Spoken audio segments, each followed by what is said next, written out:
Estoy al frente del edificio donde di mi primer paso como antropólogo para recorrer el mundo, para hacer mis investigaciones, para poder realizar consultorías en organismos internacionales, enseñar en universidades americanas, británicas, canadienses y especialmente en mi universidad, ¿no?, la católica, donde he trabajado, de donde soy también profesor emérito. Ese es el tema que estoy trabajando.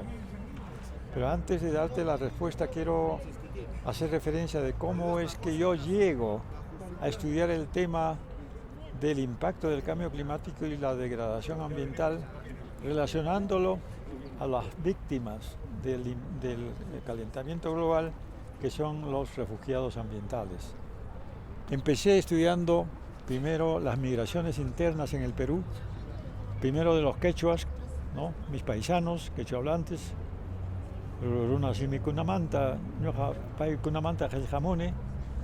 y luego pasé a los aymaras en Lima Metropolitana, y una vez que estuve como profesor visitante en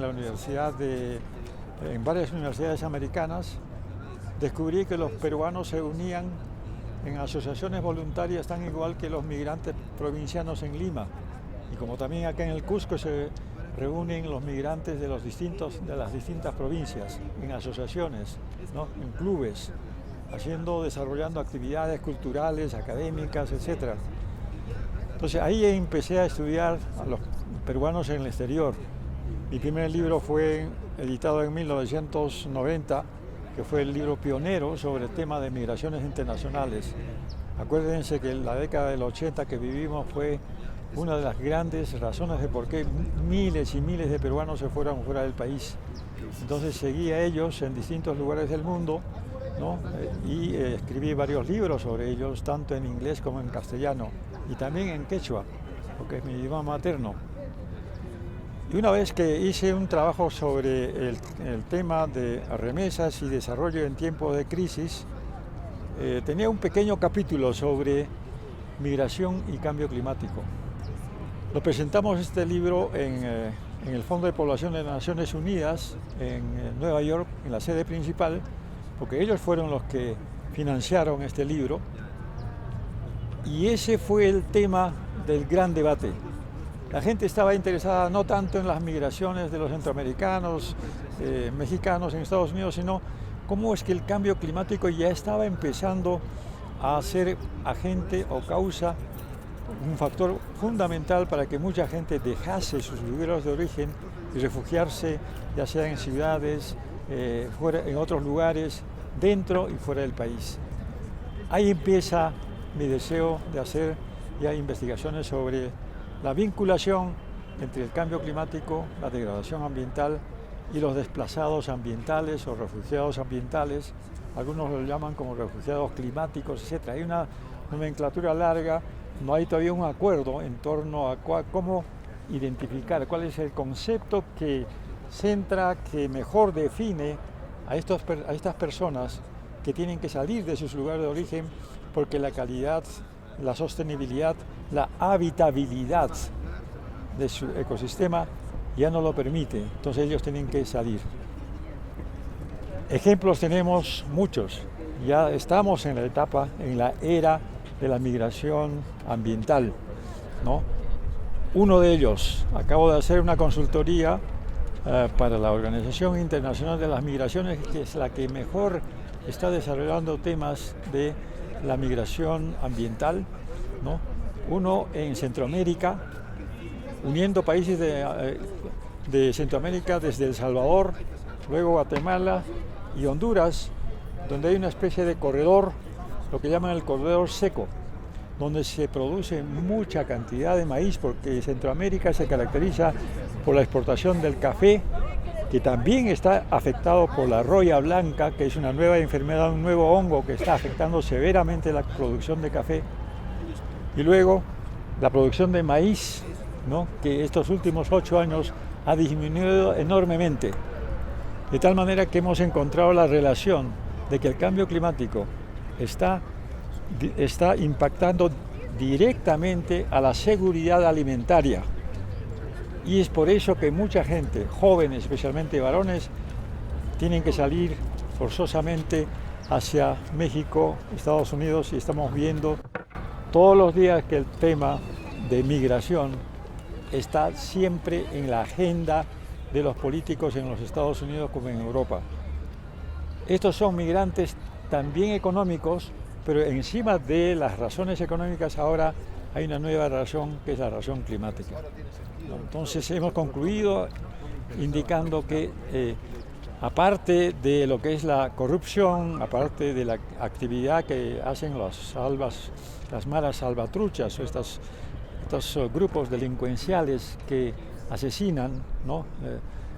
a los propios connacionales, aparte de la corrupción que existe en los gobiernos en Centroamérica, ahora se ha sumado el tema de los impactos del cambio climático en la seguridad alimentaria.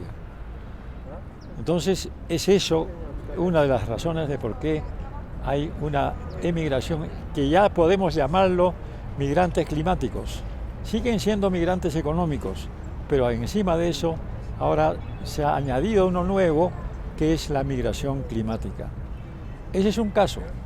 Otro caso es un estudio que hemos hecho durante 8 meses en Huaytapallana, en la Sierra Central del Perú. Empezamos a analizar todo lo que es el proceso de desglaciación que está experimentando la cordillera de Huaytapallana, que está en el centro del Perú, ¿no? Hemos perdido 45% de la masa glaciar, que es fundamental especialmente en las épocas de estiaje. Es aquella única que da el agua a través de los acuíferos, los ríos subterráneos, superficiales, ¿no? Y los que alimentan tanto a la cuenca del Valle Mantaro como a la cuenca del Rímac, que alberga a la ciudad de Lima, que tiene prácticamente la tercera parte de la población del Perú. Entonces hay una relación directa entre la desglaciación, estrés hídrico, conflictos sociales que empiezan a emerger por la tenencia, propiedad y distribución desigual del agua, ¿no? Entre las poblaciones campesinas, entre las ciudades como Huancayo, por ejemplo, que no tiene agua durante épocas de estiaje. Hay racionamiento de 3 o 4 horas durante el día, y entonces eso ha modificado las pautas de comportamiento de las personas, y ahora recién se dan cuenta que es producto directo de la desglaciación, de la pérdida de la masa glaciar que se formó en miles y miles de años y que ahora está destinada a desaparecer aproximadamente en 40 años. Esa es nuestra proyección. Hemos hecho estudios con hidrólogos, glaciólogos, en el sentido de que en 40 años no habrá masa glaciar en el Huaytapallana. Y no solamente es el Huaytapallana, es el caso de toda la cordillera de los Andes, desde Chile, Perú, Bolivia, Ecuador, que llega hasta Colombia.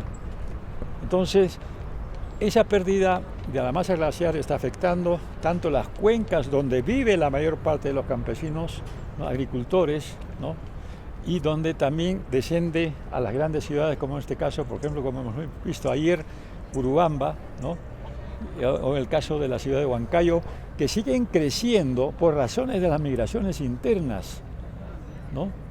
La gente sigue, fíjense ustedes, Cusco, ustedes son testigos de cuánta gente se está mudando.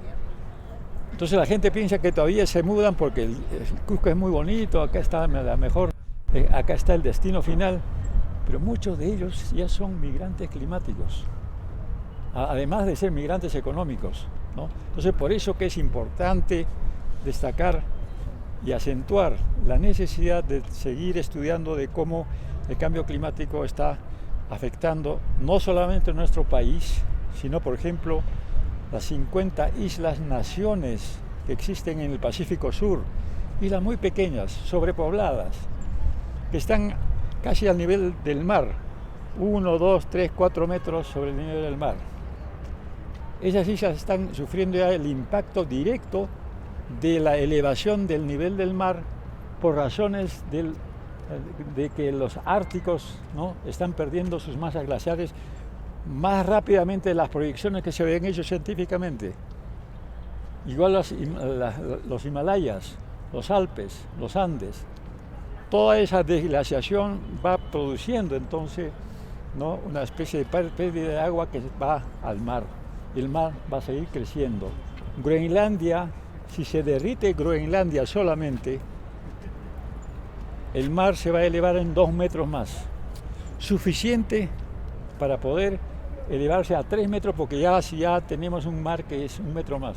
Suficiente para poder cubrir muchas de las islas del Pacífico Sur que están sobrepobladas. ¿Dónde van a ir ellos? Tienen que salir. Esos son los nuevos migrantes climáticos.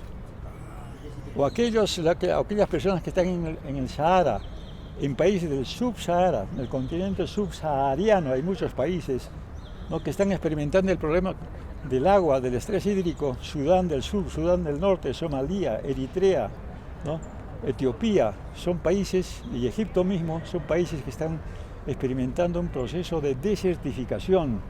Eso que implica pérdida de calidad de tierra, de cantidad de tierra, y por ende empuja a la población a refugiarse a otros países que también están sufriendo lo mismo. Entonces la gente, al no poder irse al otro país que también tiene los mismos problemas, se lanza por el Mediterráneo para llegar a Europa, que es el destino final. Y en esa travesía mueren 4.000, 5.000 personas anualmente. Y los países europeos se han puesto cada vez más reacios a recibir a estos migrantes. ¿Por qué? Porque estos migrantes climáticos no están protegidos por Naciones Unidas, no son calificados como refugiados, ¿no? Solamente son refugiados aquellos que corren de la guerra, de los conflictos étnicos, religiosos, etc. Entonces nosotros estamos haciendo una tarea grande para poder incluirlos a ellos, que también deben acogerse a todos los beneficios que tienen los migrantes políticos por el Alto Comisionado de las Naciones Unidas de los Refugiados, ¿no? Entonces, esa es la realidad, es un panorama que cada vez va a ser más en la medida en que el mar se eleve, en la medida en que haya más procesos de desertificación, en la medida en que el impacto del cambio climático empobrezca, ¿no?, la calidad de la tierra, que le dé sostenibilidad para poder seguir produciendo alimentos, ¿no?, en la medida en que también nosotros estamos contaminando tanto el ambiente como el suelo a través del uso de agroquímicos, que son aquellos que están matando la biodiversidad, etc. Estamos talando demasiados árboles, donde también hay una enorme biodiversidad. El último informe de Naciones Unidas dice que el 60% de los seres vivos que hay en el planeta ya han desaparecido. El planeta Tierra tiene 4.500 millones de años de formación. Ahí se dio el Big Bang. De ahí se compuso todos los satélites y todos los sistemas solares, las galaxias. Nosotros somos una pequeñísima parte, el Sol es una pequeñísima parte y nosotros estamos dentro del sistema solar. En otros 4.500 millones de años el Sol se habrá extinguido totalmente. Y eso implica la muerte de toda forma de vida en el sistema planetario. Entonces la Tierra también está destinado, porque tal como nosotros tenemos un ciclo de vida, la Tierra también lo tiene un ciclo de vida, ¿no? Entonces, estamos asistiendo a un proceso en el que el cambio climático está convirtiéndose en el tema central. Ayer ha sido declarado como el Día de la Emergencia Climática y ha sido difundido en todos los canales en el mundo. Debates de especialistas, debates de gente que tiene que ver con salud, con educación, con temas de seguridad alimentaria, ¿no? Y un tema que aparece ahora es el tema de los refugiados ambientales. Eso yo lo había visto hace 10 años yo. Publiqué un libro que es el Desplazados Ambientales, Migrantes Climáticos Forzosos. Obsequié un libro a la biblioteca de la universidad porque lo primero que debo hacer es que el conocimiento científico que uno tiene el privilegio de tener conexión con instituciones internacionales pueda servir a las personas con quienes trabaja, ¿no? Entonces ese libro se ha agotado y estamos en la segunda edición. ¿no? De repente vamos a hacer la presentación en esta universidad donde di mi primer paso, la segunda edición, donde actualizo los datos porque el tema de cambio climático no espera 2, 3, 4 años, espera que permanentemente haya un monitoreo, un seguimiento sobre los impactos que está produciendo en distintos lugares del mundo, especialmente con los migrantes climáticos. Como el impacto de las migraciones del cambio climático es enorme en distintos campos, yo solamente me concentraba en el tema de aquellos migrantes climáticos o refugiados climáticos o desplazados ambientales, ¿no? Que ahora ya suman más de 60 millones, de acuerdo a algunos investigadores, que ya ha sobrepasado incluso a los refugiados por las guerras que hay en el África, en el Medio Oriente, etc. Entonces, este es el panorama y sobre eso hay que tomar acciones.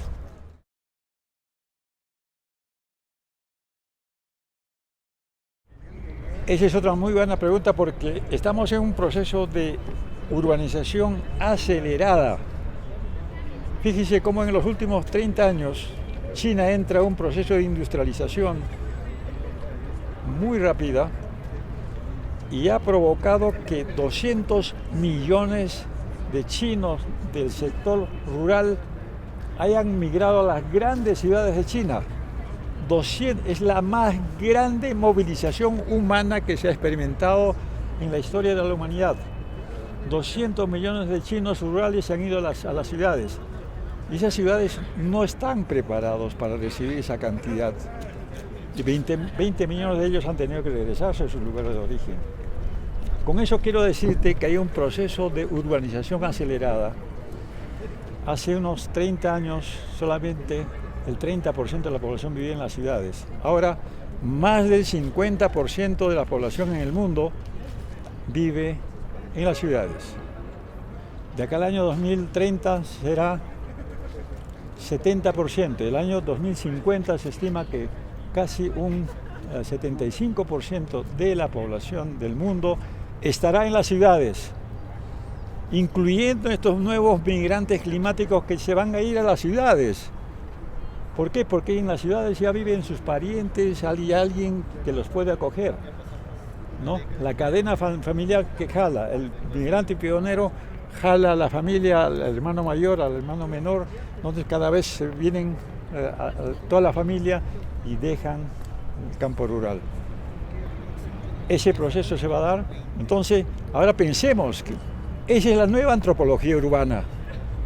La nueva antropología urbana tiene que identificar, tiene que analizar estos nuevos migrantes, sus características, de dónde vienen, cuáles han sido las razones de por qué ellos han tenido que salir de su lugar de origen, cómo se adaptan físicamente en la ciudad, ¿no? Físicamente y socialmente, y mentalmente también, porque hay todo un proceso de transformación mental de lo que es la cultura andina en la sierra hacia la ciudad. Ese proceso de adaptación es muchas veces muy traumático por mucha gente. Hay algunos que tienen mucha facilidad de adaptación y otros no lo tienen.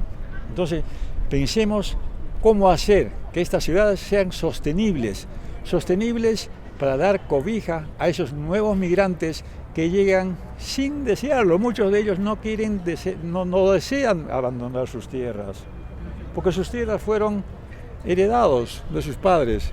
Fue el último deseo del padre darle la tierra a su hija, a su hijo. Todo eso se abandona la tierra, la memoria colectiva, las fiestas, y se viene a una ciudad a buscar, ¿no?, trabajo, a buscarse, adaptarse física, mentalmente y socialmente, a tejer nuevas redes sociales, ¿no?, a encontrarse, y muchos de los estudiantes que vienen acá vienen con esos sueños. Han tenido la suerte de ingresar a esta universidad, que por si acaso está rankeado 6º entre las mejores universidades del Perú. Después de San Marcos, la Universidad Nacional más importante es esta universidad. Yo estoy muy orgulloso de haber empezado mis estudios acá y saber que acá, en esta universidad, se está formando. Probablemente ustedes tienen muchos reparos, como yo lo tenía cuando estaba acá, como yo lo tenía cuando me fui a San Marcos. Pero sí, yo creo que es importante esto, y por eso la tarea que hacen ustedes es muy loable, ¿no? Pensemos entonces, ¿qué es una ciudad sostenible? Es una ciudad que tiene la capacidad de poder albergar, de poder darle seguridad alimentaria, seguridad en la salud, en la educación, Entonces, esa es la ciudad que se sostiene no solamente para el momento, sino en el tiempo.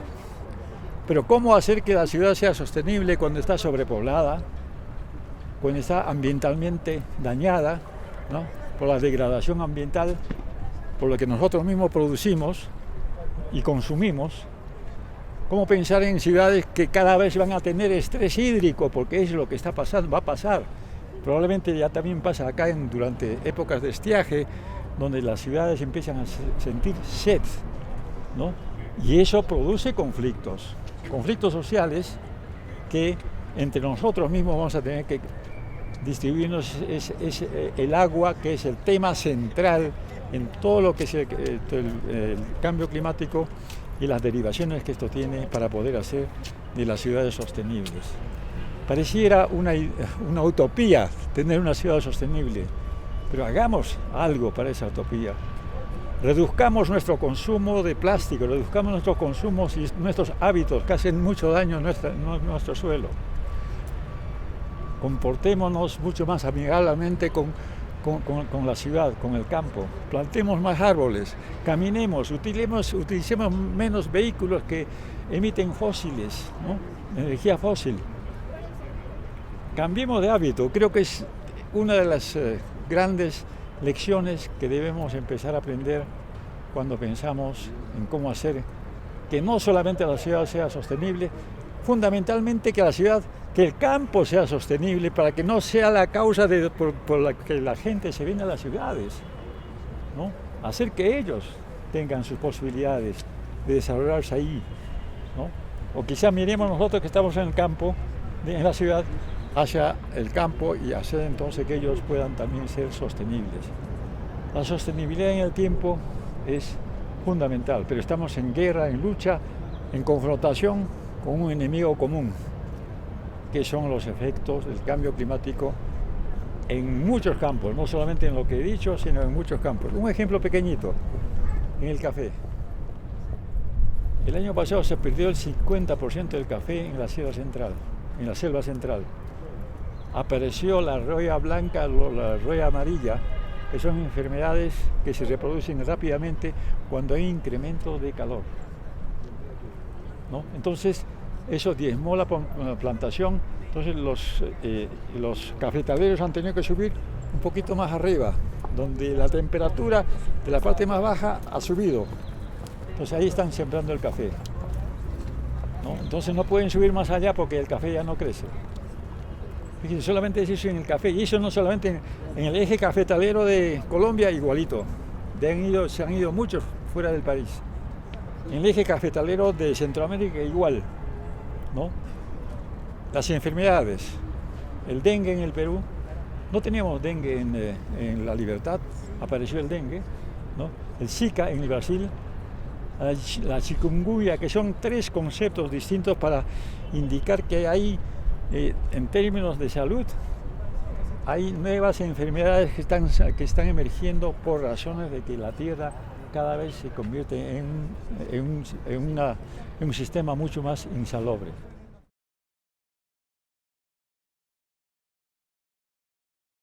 Bueno, el Estado, al final, hay dos responsables. Nosotros, yo creo que el Estado por sí solo no puede hacer mucho. Nosotros somos responsables de darle el uso racional al agua, de tratarlo bien, ¿no? Y el Estado tiene la razón política y financiera de poder difundir a través de las investigaciones, a través del Ministerio del Ambiente, que está en Lima. El Ministerio del Ambiente debería estar en los lugares donde se necesita, ¿no? Y desde ahí se dan las normas que muchas veces no llegan a las comunidades campesinas. ¿Quién ha leído la ley de cambio climático? Incluso en la universidad no se ha leído. Acaba de darse una nueva ley sobre adaptación al cambio climático, tampoco sabemos. Entonces no hay una conexión entre lo que es decisión del Estado y que tiene la plata, ¿no?, y la población que debería ser beneficiaria de ese uso, ¿no?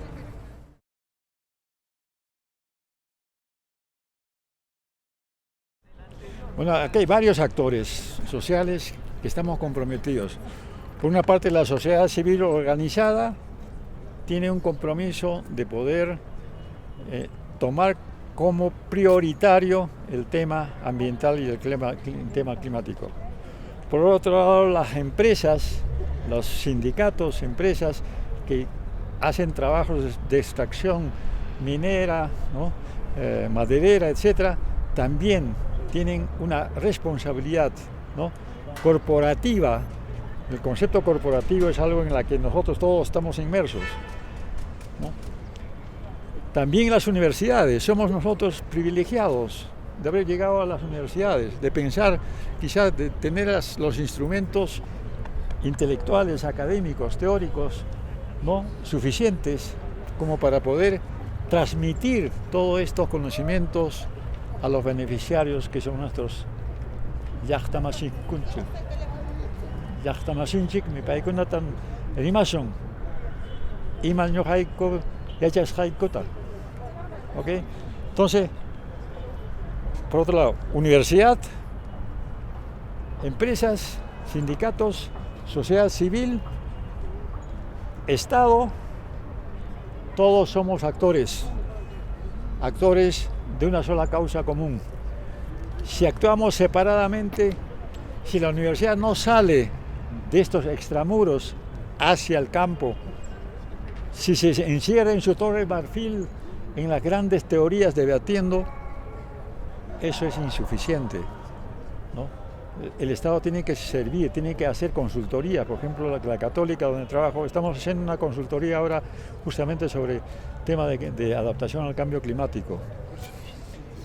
Los estados en Europa, en Estados Unidos, en otros países, lo que hacen es, ellos reciben consultorías grandes y ellos sirven a las industrias, ¿no? A la minería.